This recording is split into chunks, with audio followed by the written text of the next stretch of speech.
Welcome to academy plus.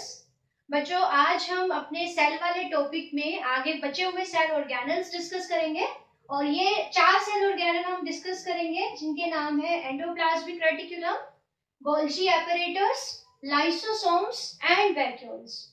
ठीक है, चारों में कॉमन क्या है कि चारों ही सिंगल मेम्ब्रेन बाउंड है। हमने डबल मेम्ब्रेन बाउंड पढ़ लिए, विदाउट मेम्ब्रेन वाले पढ़ लिए और आज हम पढ़ेंगे सिंगल मेम्ब्रेन बाउंड स्ट्रक्चर। तो ये सारे के सारे, ये जो चारों सेल ऑर्गेनल्स मैंने यहाँ नाम लिखे हैं, these all are single membrane bound cell organelles. So देखो, ये मैंने यहाँ पे सेल बनाई है। सेल के अंदर दिस ब्लू पार्ट, ये ब्लू वाला पार्ट तो न्यूक्लियस है। साथ में यहाँ पे आपको एक नेटवर्क नजर आ रहा होगा, ये रेड कलर के ट्यूब्स और ये फ्लैट फ्लैट से स्ट्रक्चर्स आपको दिख रहे होंगे। These structures are endoplasmic reticulum। फिर आपको यहाँ साइड में एंडोप्लाज्मिक रेटिकुलम के पास ही ऐसे फ्लैट से स्ट्रक्चर्स दिख रहे हैं, मेम्ब्रेन से बाउंड, सिंगल मेम्ब्रेन से bound. These are Golgi apparatus।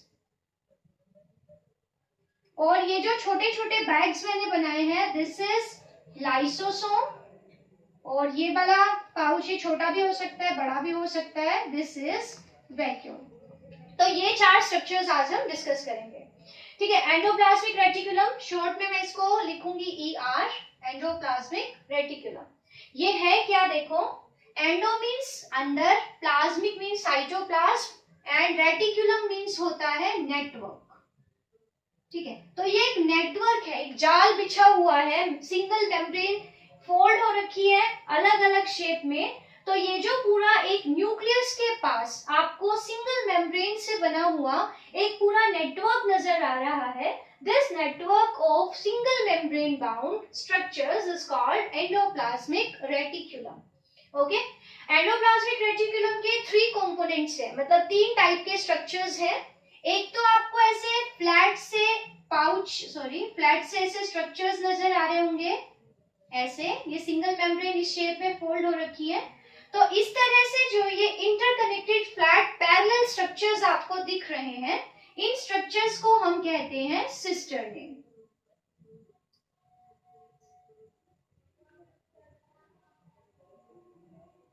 So these structures are cisternae. ये क्या है, फ्लैट स्ट्रक्चर्स है और ये एक दूसरे के पैरेलल है और आपस में एक दूसरे से कनेक्टेड है। So these structures are cisternae, जो मैंने यहाँ बनाए हैं, फ्लैट है। साथ में कुछ ट्यूब्स होती है, ब्रांच और अनब्रांच, जैसे ये ट्यूब जैसे स्ट्रक्चर्स हैं। ठीक है, दीज आर ट्यूब्यूल्स। और कुछ ऐसे बैग्स हैं, पाउच है, दीज आर वेसिकल्स। तो एंडोप्लाज्मिक रेटिकुलम 3 टाइप्स के स्ट्रक्चर से बना है। ये सारे मिलके एक नेटवर्क बना लेते हैं नियर न्यूक्लियस, न्यूक्लियस के पास। देखो, ये जो एंडोप्लाज्मिक रेटिकुलम की मेम्ब्रेन है, ये एक साइड पे तो न्यूक्लियस की बाहर वाली मेम्ब्रेन के साथ कनेक्टेड है और एक साइड पे प्लाज्मा मेम्ब्रेन के साथ कनेक्टेड है।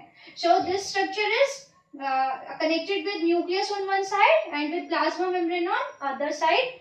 इस स्ट्रक्चर में 3 तरह के कंपोनेंट्स आपको देखने को मिल रहे हैं। एक तो फ्लैट ऐसे ये बैग्स हैं जो आपस में इंटरकनेक्टेड हैं, दीज आर सिस्टर्ने। उसके बाद ऐसे ट्यूब जैसे स्ट्रक्चर्स मैंने यहाँ बनाए हैं, दीज आर ट्यूब्यूल्स। और ऐसे राउंड स्ट्रक्चर्स जो है, these are vesicles. Okay, these together form a network which is called endoplasmic reticulum. अच्छा, अब एंडोप्लाज्मिक रेटिकुलम 2 टाइप्स के होते हैं। देखो, आपने राइबोसोम्स के बारे में मैं आपको ऑलरेडी पढ़ा चुकी हूँ।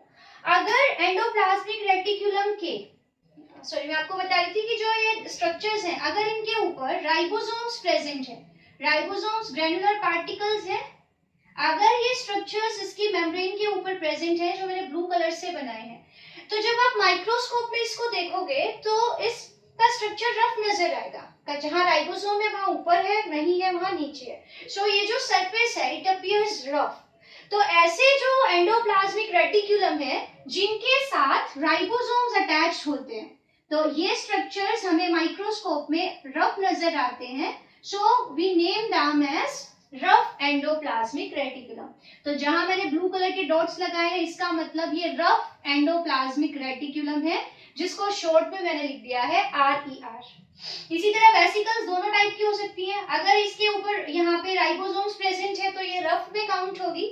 ये जो वेसिकल्स हैं इनके ऊपर राइबोसोम्स अटैच नहीं है, ना इन ट्यूब्यूल्स के ऊपर अटैच है, तो ये हमें माइक्रोस्कोप में स्मूथ नजर आएंगे, तो हम इन्हें कहेंगे smooth endoplasmic reticulum. So there are two types of endoplasmic reticulum. किस बेसिस पे है ये? On the basis of attachment of ribosomes, the ER which are having ribosomes attached on their surface are called rough endoplasmic reticulum. और जिनके surface पे ribosomes नहीं होते like these tubules and vesicles, तो इनको हम कहेंगे स्मूथ एंडोप्लाज्मिक रेटिकुलम। ठीक है, तो दो टाइप के रेटिकुलम्स हो गए, रफ एंड स्मूथ। जिस पे राइबोसोम अटैच है वो रफ, जिस पे राइबोसोम्स अटैच नहीं है वो स्मूथ। ओके, अब हम अपने फंक्शंस की बात करें। हर कंपार्टमेंट का सेल में कोई ना कोई फंक्शन है।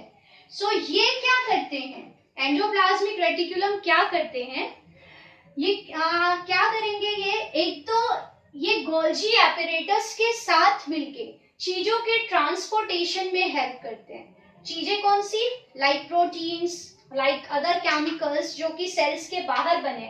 सपोज सेल ने अपने अंदर कोई केमिकल बनाया और अब उस सेल को वो केमिकल एक पार्ट से दूसरे पार्ट में या फिर सेल से बाहर भेजना है, तो पहले उन केमिकल्स को पैक करना पड़ेगा, फिर और साथ ही उनको मॉडिफाई करना पड़ेगा और फिर उनको ट्रांसपोर्ट करना पड़ेगा। मींस उनको सॉर्ट करना पड़ेगा कि कौन सा केमिकल कहाँ के लिए बनाया गया है, उसको अपनी लोकेशन पे पहुंचाना है, और उस पे टैग्स लगाए जाएंगे ताकि वो केमिकल अपनी जगह पे आराम से पहुंच जाए, और साथ ही साथ उसको पैक करना पड़ेगा। सो तो ये सॉर्टिंग एंड टारगेटिंग है केमिकल्स की सेल के अंदर, ये ये स्ट्रक्चर्स मिलके करते हैं endoplasmic reticulum and Golgi apparatus. Endoplasmic reticulum जो केमिकल सिंथेसाइज करेगा उनको ये अपनी मेम्ब्रेन में पैक करके भेज देता है गोल्जी एपरेटस के पास। ओके, सो दो स्टेशंस हो गए मटेरियल के। एक स्टेशन जहां से मटेरियल बना है, जहां से लोड हुआ है, उस स्टेशन पे वो मटेरियल पैक करके दूसरे स्टेशन पे पहुंचाया गया। दूसरा स्टेशन है गोल्जी एपरेटस। अब गोल्जी एपरेटस आगे क्या करेगा, उस केमिकल के अंदर अगर कोई मॉडिफिकेशन करनी है, उसमें से कोई मॉलिक्यूल्स हटाने हैं, कुछ दूसरा केमिकल उस केमिकल के साथ अटैच करना है, सो जो ये मॉडिफिकेशन होगी उन केमिकल्स की, ये कौन करेगा, गोल्जी एपरेटस। फिर गोल्जी एपरेटस अपनी मेम्ब्रेन में उस मटेरियल को पैक करके अपने टारगेट साइट तक पहुंचाएगा। तो ये दोनों स्ट्रक्चर्स मिलके सेल के अंदर मटेरियल्स की सॉर्टिंग एंड टारगेटिंग और ट्रांसपोर्टेशन में हेल्प कर रहे हैं। ओके, सो अब क्या बनाएंगे, एंडोप्लाज्मिक रेटिकुलम कौन से केमिकल सिंथेसाइज करेंगे। तो देखो दो तरह के हमने बात की कि ये एंडोप्लाज्मिक रेटिकुलम है। अब देखो क्योंकि रफ वाले के ऊपर राइबोसोम्स अटैच्ड हैं, तो राइबोसोम्स का काम होता है प्रोटीन फॉर्मेशन, प्रोटीन सिंथेसिस करना। तो रफ एंडोप्लाज्मिक रेटिकुलम आपको उन सेल्स में ज्यादा मिलेंगे जो प्रोटीन सिंथेसाइज करती रहती हैं। मींस प्रोटीन से बने हुए एंजाइम्स जो सेल्स बनाती रहती है, या वो सेल्स जो प्रोटीन से बने हुए हार्मोन्स रिलीज करती हैं। So the cells which are actively engaged in protein formation, उनके अंदर रफ एंडोप्लाज्मिक रेटिकुलम का नंबर स्मूथ एंडोप्लाज्मिक रेटिकुलम से ज्यादा होगा। सो RER के ऊपर क्योंकि राइबोसोम्स आर अटैच्ड, तो ये क्या करेंगे, प्रोटीन फॉर्मेशन करेंगे, प्रोटीन फॉर्म होंगे। अब देखो जैसे ये सिस्टरने है, इस सिस्टरने के ऊपर राइबोसोम्स अटैच है, इस राइबोसोम ने प्रोटीन बनाया, वो प्रोटीन ER के अंदर जाएगा, इसके लुमेन में जाएगा, और फिर ये प्रोटीन पैक हो जाएगा वेसिकल में, और ये प्रोटीन पैक होके जाएगा हमारी गोल्जी एपरेटस के पास। आया समझ, क्या जो राइबोसोम उसने प्रोटीन बनाया, ये प्रोटीन ER के लुमेन में चले जाएंगे, लुमेन में से फिर ये आगे लुमेन में जाएंगे और पैक कर देगा, जो ER है उसको पैक कर देगा वेसिकल में, अब ये वेसिकल जाएगी किसके पास, गोल्जी बॉडीज और गोल्जी एपैरेटस के पास। अब आगे का जो ट्रांसपोर्टेशन का काम है वो गोल्जी एपैरेटस संभालेगा। सो आरईआर का मेजर फंक्शन क्या है, प्रोटीन फॉर्मेशन, फिर उन प्रोटीन को पैक करके गोल्जी एपैरेटस तक पहुंचाना है। ओके, एससीआर क्या करता है, जैसे आरईआर प्रोटीन फॉर्म करता है वैसे ही एससीआर के पास एंजाइम्स होते हैं जो कि लिपिड्स बनाते हैं। लिपिड्स भी एक केमिकल्स की कैटेगरी है जो वाटर इनसोल्युबल होते हैं। तो आपको पता है लिपिड्स प्लाज्मा मेम्ब्रेन और बाकी जो ये मेम्ब्रेन है, न्यूक्लियस की मेम्ब्रेन, कोई भी मेम्ब्रेन है सेल में, वो लिपिड्स और प्रोटीन से बनी होती है। तो एससीआर लिपिड सिंथेसिस करते हैं, इनका मेजर काम है ये। और दूसरा इनका और भी काम है कि हमारे लिवर के अंदर जो लिवर की सेल्स में एसईआर यानी स्मूथ एंडोप्लाज्मिक रेटिकुलम है, वो केमिकल्स को डिटॉक्सिफाई करते हैं, मींस उनको टॉक्सिक फॉर्म से लेस टॉक्सिक और नॉन टॉक्सिक फॉर्म में कन्वर्ट कर देते हैं। लाइक अल्कोहल और जो दूसरे केमिकल्स हैं जो टॉक्सिक हो सकते हैं, तो लिवर के अंदर ये एससीआर डिटॉक्सिफिकेशन का फंक्शन करते हैं। तो ये स्पेसिफिक फंक्शन कौन सी सेल्स में होगा, लीवर सेल्स में। तो लीवर सेल्स में मटेरियल्स को डिटॉक्सिफाई करने का काम is done by smooth endoplasmic reticulum. इसके अलावा आप आगे हायर क्लासेस में पढ़ोगे कि जो हमारी मसल सेल्स हैं उनको कॉन्ट्रैक्शन करना होता है, तो उनके अंदर कैल्शियम आयंस, देखो मसल सेल्स में कैल्शियम आयन स्टोर हो जाते हैं और उनको स्टोर करने का काम भी कौन करता है, एसईआर। मींस जब हमारी मसल सेल्स रिलैक्स्ड फॉर्म में है तो वो क्या करती है, साइटोप्लाज्म से सारा कैल्शियम लेके अपने अंदर स्टोर कर लेगी एसईआर। एसईआर ने सारा कैल्शियम उठाया मसल सेल से और अपने अंदर स्टोर कर लिया। जब मसल को सिग्नल मिलते हैं कॉन्ट्रैक्ट होने के, तो एसईआर उन कैल्शियम आयंस को साइटोप्लाज्म में रिलीज कर देगा और मसल के अंदर कॉन्ट्रैक्शन स्टार्ट हो जाएगा। सो इन मसल सेल्स एससीआर क्या करते हैं, स्टोर हाउस की तरह से काम करते हैं। किसको स्टोर करने का काम करते हैं, ये कैल्शियम आयंस को। सो फंक्शंस क्या क्या हो गए, आरईआर बेसिकली प्रोटीन्स बनाने में अपना रोल प्ले कर रहे हैं, एससीआर लिपिड्स बना रहे हैं, लीवर सेल्स में केमिकल्स को डिटॉक्सिफाई करने का काम कर रहे हैं, मसल सेल्स में ये कैल्शियम आयंस को स्टोर करने का काम कर रहे हैं। साथ ही साथ दोनों तरह के ईआर, चाहे वो आरईआर हो या एसईआर, वो चीजों के ट्रांसपोर्टेशन में हेल्प करते हैं। सो कॉमन फंक्शन तो ये हो गया कि दोनों ही ट्रांसपोर्टेशन में अपना रोल प्ले करेंगे। उसके बाद इनके अपने कुछ स्पेसिफिक फंक्शंस हैं जो मैंने आपको यहाँ मेंशन कर दिए हैं। So this was about endoplasmic reticulum.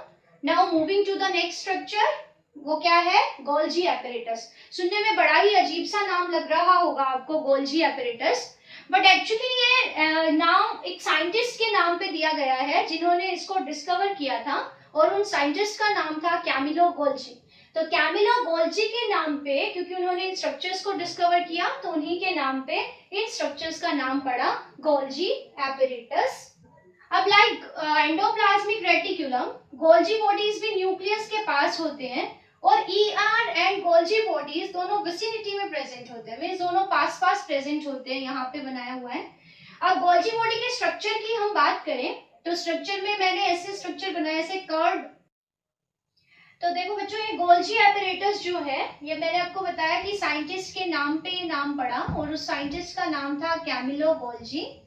ये पूरा गोल्जी एपैरेटस है, इसके अंदर जो ये स्ट्रक्चर्स हैं, फ्लैट जो स्ट्रक्चर है ऐसे, इनको हम बोलेंगे सिस्टर्ने, जैसा कि हम ईआर के केस में बोल रहे थे। उसके अलावा यहाँ पे कुछ ट्यूब्यूल्स होंगी और साथ में ये वेसिकल्स होंगी। तो गोल्जी बॉडी का स्ट्रक्चर भी कॉम्प्लेक्स सा ही है, यहाँ भी वेसिकल्स हैं, सिस्टर्ने हैं, ट्यूब्स हैं। तो इस तरह से यहाँ से ट्यूब्स कनेक्टेड होंगी, ब्रांच्ड और अनब्रांच्ड ट्यूब्स, और यहाँ से वेसिकल्स प्रेजेंट होंगी। So this is the structure of a Golgi apparatus. इसके भी 3 तरह के कंपोनेंट्स हैं सिस्टर्ने, बट यहाँ पे सिस्टर्ने देखो कर्व्ड है, ऐसे कर्व में है, लेकिन है एक दूसरे के पैरेलल ही। साथ में वेसिकल्स हैं और साथ में ये ट्यूब्यूल्स हैं। तो वही 3 कंपोनेंट जो ईआर में होते हैं वैसे ही कंपोनेंट्स गोल्जी एपैरेटस में है। ठीक है, अब ये काम क्या करते हैं सेल में, जो ईआर से मटेरियल पैक हुआ, ये मटेरियल पैक हुआ और ईआर ने इसको भेज दिया गोल्जी बॉडी के पास। अब आगे का जो फंक्शन है मींस मॉडिफिकेशन करना केमिकल्स के अंदर। ये आपको स्ट्रक्चर समझ में आ गया, तो इसको मैं रब कर देती हूँ। जैसे क्या हुआ, अगर मान लो मॉडिफिकेशन करना केमिकल्स के अंदर, मॉडिफिकेशन कैसे, सपोज गोल्जी बॉडीज के पास एंडोप्लाज्मिक रेटिकुलम ने कोई प्रोटीन भेजा। अब उस प्रोटीन में से कुछ अमाइनो एसिड्स अगर डिलीट करने हैं, उस प्रोटीन का कुछ पार्ट डिलीट करना है या उस पार्ट में कुछ ऐड करना है, तो वो फंक्शन करेगा गोल्जी एपरेटस। फॉर एग्जांपल जैसे कुछ कार्बोहाइड्रेट्स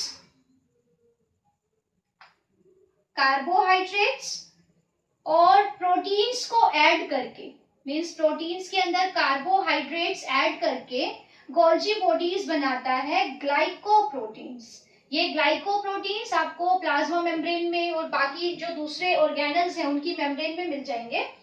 तो दीज कार्बोहाइड्रेट्स और प्रोटीन्स ये टुगेदर क्या बना रहे हैं, ग्लाइकोप्रोटीन्स, और इनको कंबाइन करने का काम किसने किया, गोल्जी एपरेटस ने। सो फॉर्मेशन ऑफ ग्लाइकोप्रोटीन्स, ठीक है। इसी तरह से ग्लाइकोलिपिड्स, ग्लाइकोलिपिड्स में क्या होगा, कार्बोहाइड्रेट्स को एससीआर से सपोज आ गए लिपिड्स बना के एससीआर ने गोल्जी बॉडीज के पास भेज दिए। अब अगर इन लिपिड्स में कार्बोहाइड्रेट्स ऐड करना है तो ये बन जाएंगे ग्लाइकोलिपिड। ग्लाइको वर्ड कार्बोहाइड्रेट्स के लिए और लिपिड्स के साथ। इसी तरह से sugar plus proteins, glycoproteins.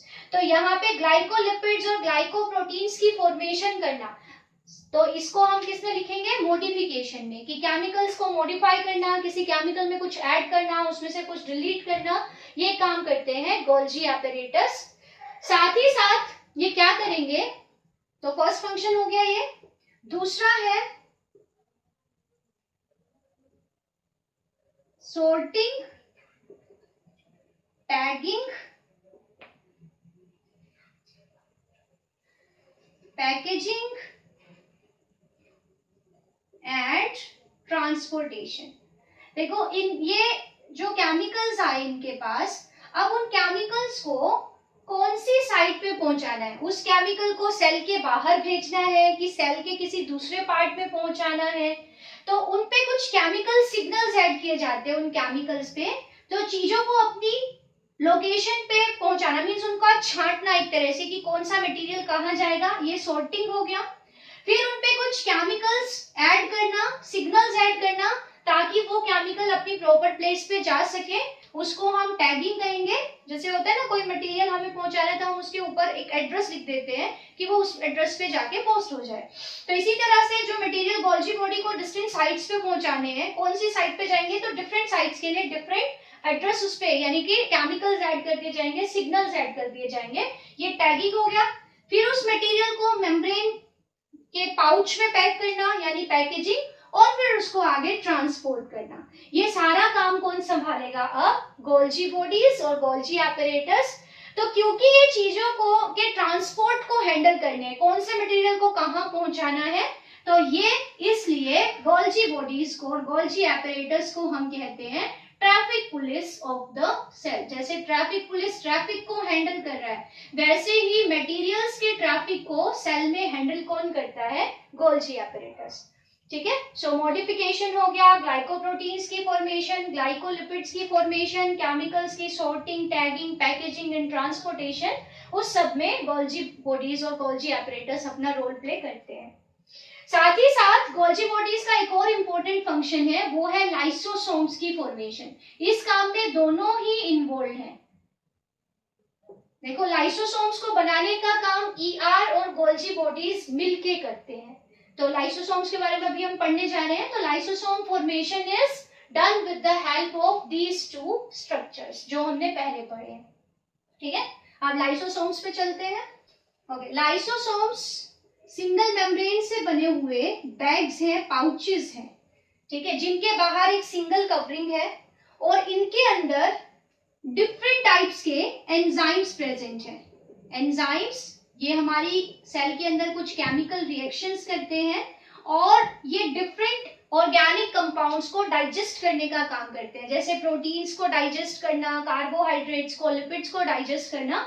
Mean cell के अंदर जो डाइजेशन होता है मटेरियल्स का, उसको हम इंट्रासेलुलर डाइजेशन कहते हैं, तो उसमें ये अपना रोल प्ले करते हैं। तो देखो लाइसोसोम के स्ट्रक्चर में आपको ये पाउच नजर आ रहा है, इसकी ये सिंगल मेम्ब्रेन है और इस मेम्ब्रेन के अंदर एंजाइम्स प्रेजेंट है। ये एंजाइम्स गोल्जी बॉडीज और ईआर ने मिलके बनाए हैं। इट मींस लाइसोसोम्स को ईआर एंड गोल्जी बॉडीज मिलके बनाते हैं। ये एंजाइम डिफरेंट टाइप्स के हैं और इन एंजाइम्स को हम कहते हैं हाइड्रोलेसिस, क्योंकि ये वाटर की हेल्प से डिफरेंट केमिकल्स को ब्रेक करते हैं। एंजाइम्स डिफरेंट टाइप के हैं। जो प्रोटीन को ब्रेक करेंगे वो प्रोटीएजेस होंगे, इसी तरह से जो लिपिड्स को ब्रेक करेंगे वो एंजाइम लाइपेजेस होंगे, और जो कार्बोहाइड्रेट्स को डाइजेस्ट करेंगे वो कार्बोहाइड्रेसेस होंगे। सो डिफरेंट टाइप्स के, और इसी तरह डीएनए आरएनए को ब्रेक करने वाले न्यूक्लियसेस होंगे। सो डिफरेंट टाइप्स के एंजाइम्स प्रेजेंट होते हैं लाइसोसोम के अंदर, जो डिफरेंट तरह के केमिकल्स को डाइजेस्ट करते हैं। डाइजेशन मींस उनको ब्रेक कर देते हैं छोटे मॉलिक्यूल्स में।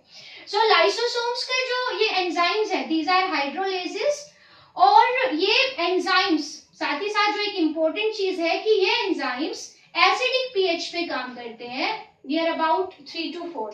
तो जो लाइसोसोम्स है उनके अंदर एसिडिक एनवायरनमेंट होता है और ये एंजाइम एसिडिक मीडियम में काम करते हैं, इसलिए हम इन एंजाइम्स को एसिड हाइड्रोलेसिस भी कह सकते हैं, बिकॉज ये एसिडिक मीडियम में ज्यादा एफिशिएंटली काम कर रहे हैं। ठीक है, तो लाइसोसोम्स के अंदर जो एंजाइम्स हैं वो डाइजेशन में रोल प्ले करते हैं। बहुत इंपॉर्टेंट चीज है रिमेंबर करने के लिए। साथ ही साथ अब फंक्शंस क्या हो गए, पहले मैंने आपको बताया कि ये सेल के अंदर डाइजेशन में अपना रोल प्ले करते हैं, केमिकल्स को ब्रेक डाउन करने का। कैसे, कौन से केमिकल्स को करेंगे?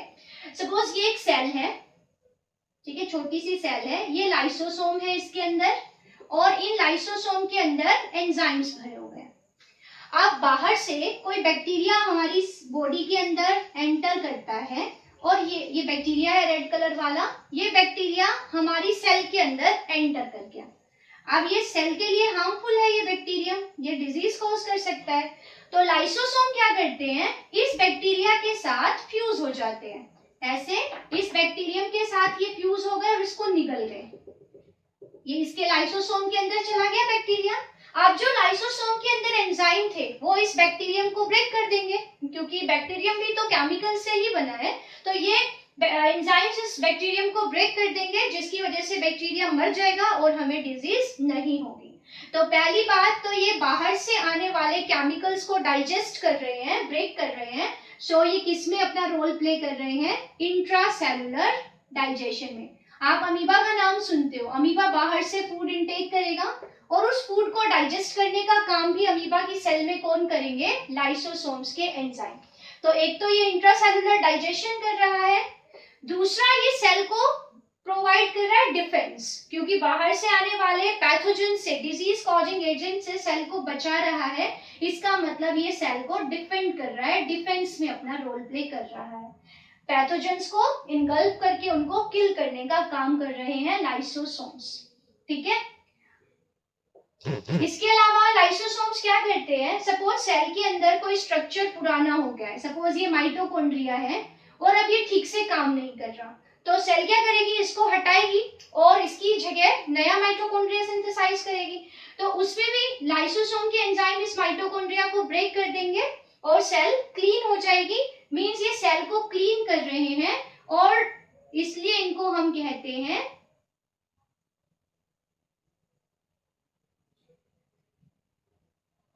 Housekeeper of the cell.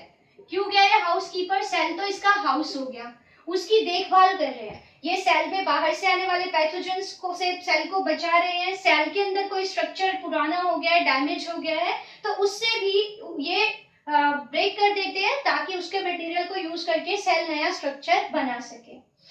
चौथा जो इनका रोल है वो है सुसाइडल बैग्स, हम इन्हें कहते हैं सुसाइडल बैग्स, सुसाइड। ठीक है, क्यों कहते हैं इनको? देखो लाइसोसोम, जैसे सपोज ये सेल ही पुरानी हो गई या ये सेल कैंसरस हो गई, ये बॉडी के लिए हार्मफुल हो सकती है, तो लाइसोसोम्स को सिग्नल्स मिलेंगे, लाइसोसोम की मेम्ब्रेन ब्रेक हो जाएगी, ये सारे जो एंजाइम थे जो पहले मेम्ब्रेन के अंदर पैक्ड थे, ये सारे साइटोप्लाज्म में रिलीज हो जाएंगे और ये एंजाइम इस पूरी सेल को ही किल कर देंगे। तो जो पुरानी सेल्स हो जाती है, जिनका लाइफ स्पैन खत्म हो जाता है या जो हार्मफुल हो जाती है बॉडी के लिए, तो लाइसोसोम्स की मेम्ब्रेन रप्चर होती है, इसके एंजाइम साइटोप्लाज्म में रिलीज होते हैं और ये इस पूरी सेल को ही किल कर देते हैं। तो क्योंकि जिस सेल के अंदर ये रह रहे हैं उसी की किलिंग कर रहे हैं, तो इसलिए इनको हम सुसाइडल बैग्स भी कहते हैं। और इनको हम बहुत सारे नाम से जानते हैं कि ये डाइजेस्टिव बैग्स हैं हमारी सेल के। These are housekeepers of the cells and these are the suicidal bags of the cells. तो इनका बेसिक काम है डाइजेशन करना, ठीक है। खाने को डाइजेस्ट कर सकते हैं, पैथोजेंस को डाइजेस्ट कर सकते हैं, जो डैमेज सेल ऑर्गेनल्स हैं उनको डाइजेस्ट कर सकते हैं और ये पूरी सेल को भी डाइजेस्ट कर सकते हैं जरूरत पड़ने पर। तो ये लाइसोसोम्स के फंक्शंस हैं। Now coming to the next topic, जो कौन है, वैक्यूल्स। देखो वैक्यूल्स क्या है, वैक्यूल्स भी बैग्स हैं, ठीक है, but These are extra cytoplasmic structures। In cytoplasm अपनी जगह से थोड़ा हट गया है और बीच में ऐसे एम्प्टी स्पेस सा बन गया है। ये वैक्यूल में बड़ा बना रही हूँ क्योंकि प्लांट सेल में वैक्यूल्स बड़े साइज के होते हैं और एनिमल सेल्स में वैक्यूल्स छोटे होते हैं साइज में। प्लांट सेल्स में वैक्यूल्स परमानेंट होते हैं जबकि एनिमल सेल्स में टेम्पररी होते हैं, जरूरत पड़ने पे बनते हैं और ब्रेक हो जाते हैं।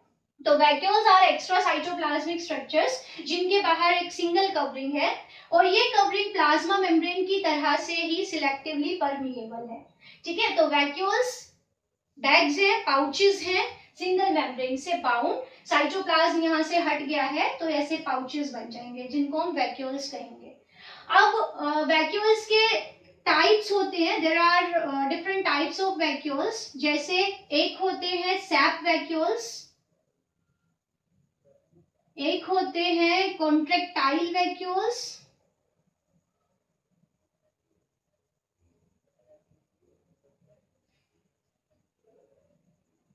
एक होते हैं फूड वैक्यूल्स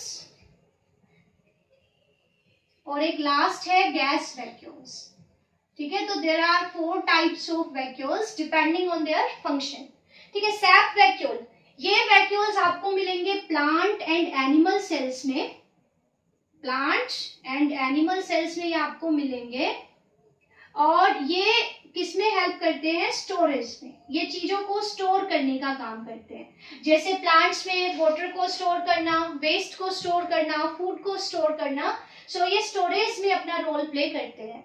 सैप वैक्यूल की एक इंपॉर्टेंट चीज है कि जो सैप वैक्यूल की कवरिंग है उसको हम टोनोप्लास्ट कहते हैं।